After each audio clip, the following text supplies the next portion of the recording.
kita telah sampai pada satu zaman yang seperti ini kenyataannya. Ini adalah zaman yang memang harus kita alami. Ini zaman yang harus kita alami.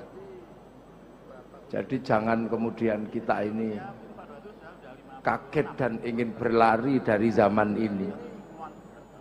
Ya inilah zaman yang kita alami. Orang menyebutnya zaman milenial.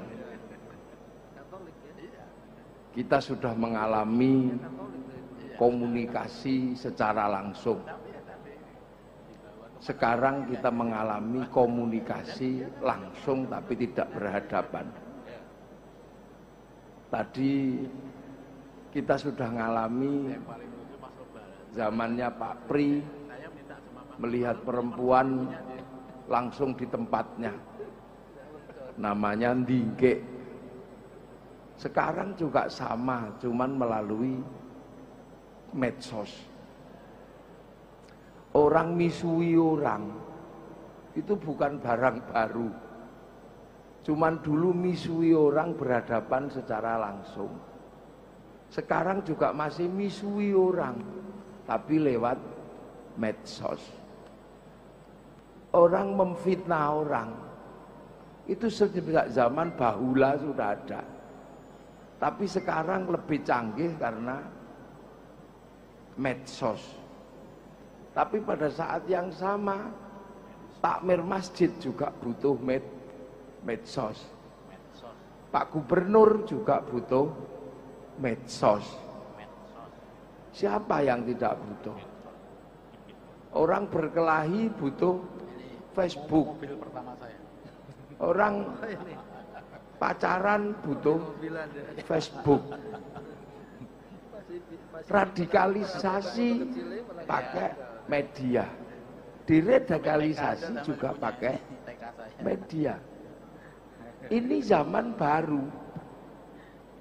Cuman zaman baru ini pemenangnya nggak banyak. Pemenang zaman baru ini tidak banyak.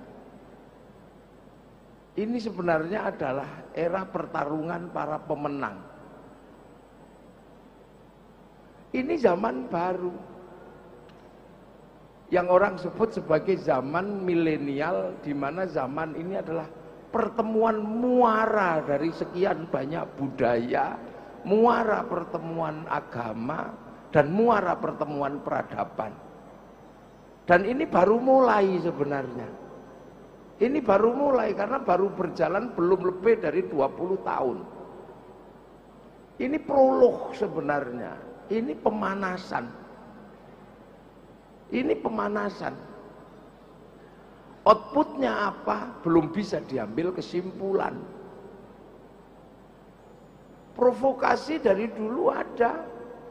Orang mabuk dari dulu ada, tapi milenial mabuknya beda. Anak-anak ini dulu merayu biasa. Saya juga pernah seusia anak-anak ini, kalau merayu biasa. Aku merindukanmu biasa. Cuman rayuan milenial lebih asik.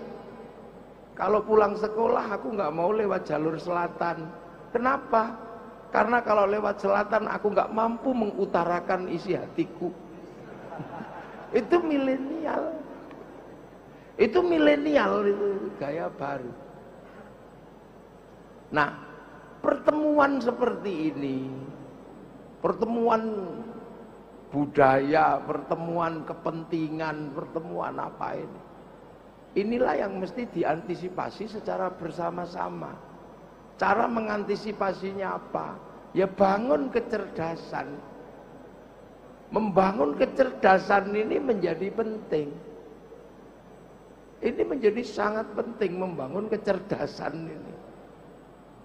Sementara pada saat yang sama trennya ini dibikin bodoh. Jadi era baru ini ada bangsa yang boleh ikut, ada yang tidak boleh ikut. Dan biasanya para pemenang ini tidak memperbolehkan yang lain ikut, karena kalau yang lain ikut maka pemenang ini akan kalah. Kekuatan pemenang ini nggak ada yang lihat, ini di mana sebenarnya?